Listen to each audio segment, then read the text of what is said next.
Welcome back to the SSL Family Dad channel. It's been a lot of fun around here. Thought I'd bring you along for really just a whole week of things that have gone on here.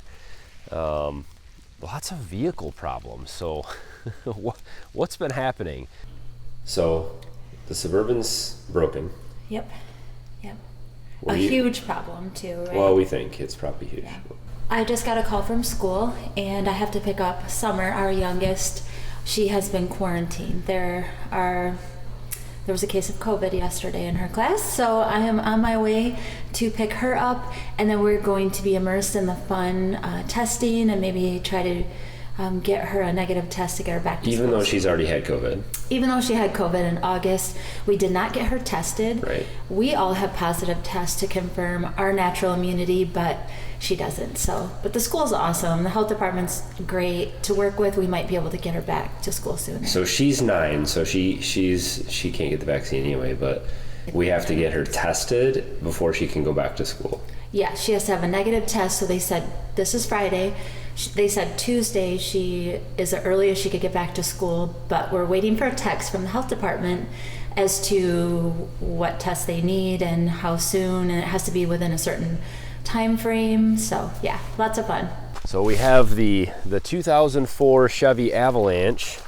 This thing's been an icon of the SSL Family Dad channel. It's blazed through the woods. It's been overloaded many times with loads of wood and other things. It's carried 255-gallon IBC totes filled with sap from the maple forest to the boiler, the evaporator.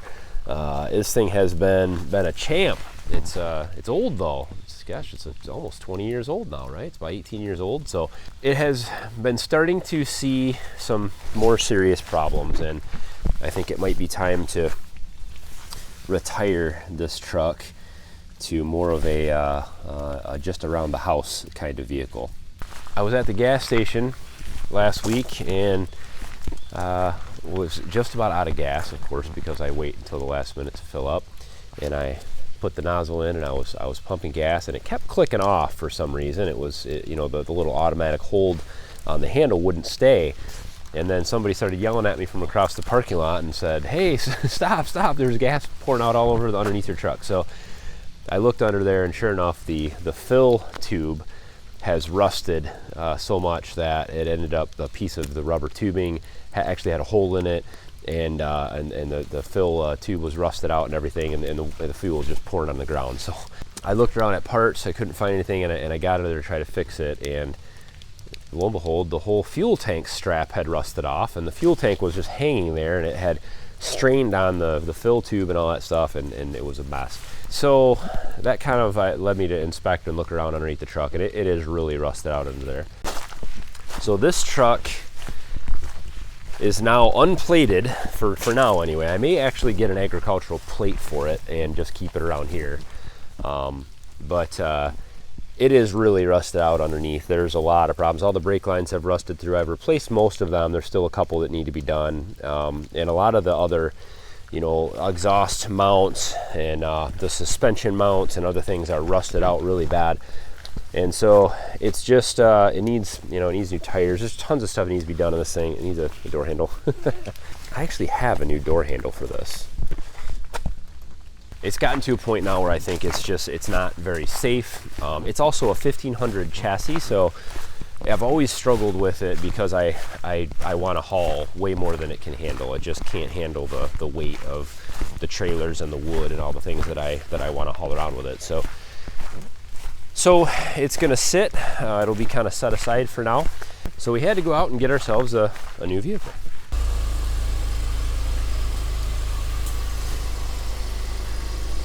So here's the replacement for the Avalanche. It's got a new Acadia. So Lisa will take over the new vehicle for family things and driving all around and taking trips and all that kind of good stuff.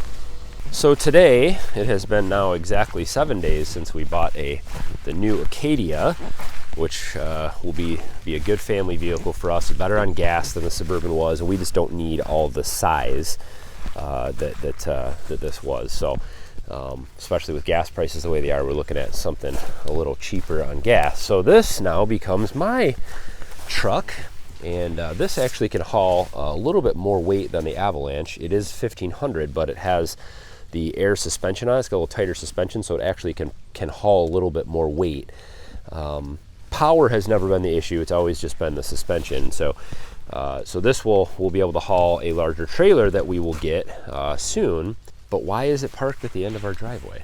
So today I was taking the kids into school in my new vehicle, my new 2010 Chevy Suburban, and on the way home things started going very wrong. It started downshifting. It was almost like somebody was slamming on the brakes, and then it wouldn't speed up, and then I was trying to manually shift it, and it wouldn't manually shift. It would only go into certain gears, and I was able to crawl home, but I as soon as I got home, I couldn't even make it up our hill, our driveway. It just wouldn't shift into gear.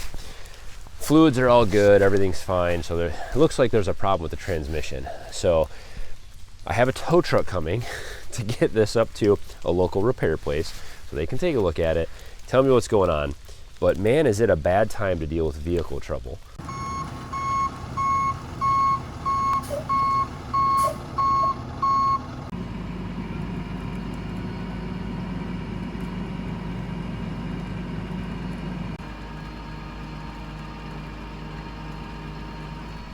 When we first noticing the issues with the Avalanche, my life is pickup truck worthy. I spend a lot of time hauling things around, mainly things like wood, logs like this, wood chips, and things from the farm store, fencing, and all kinds of other things.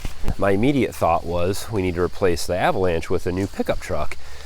And that's really ultimately what we will do down the road, but it is unbelievable the state of the world. There's almost no trucks out there. We looked all over the place for a Chevy or a GMC 2500, and you almost can't find anything. And if you do find anything, a new Chevy 2500, they start at like 50 grand. So the prices of new vehicles are up there, and usually I buy used. I don't usually buy new trucks because I'm hard on them. I beat them up.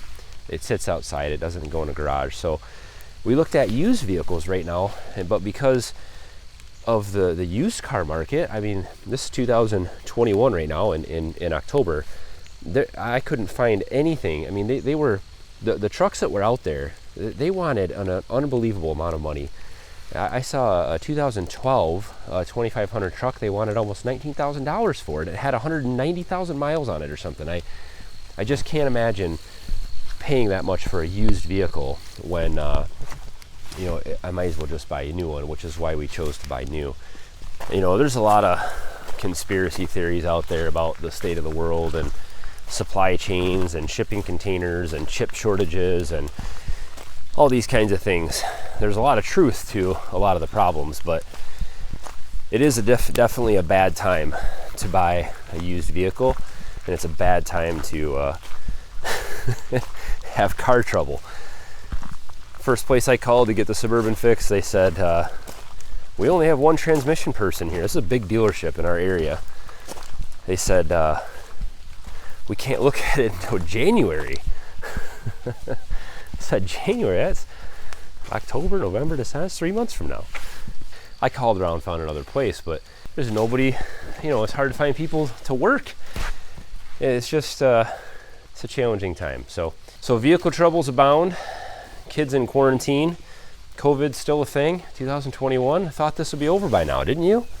Didn't you think that? The COVID would be a thing of the past? That we wouldn't be talking about this stuff anymore, and all the after effects of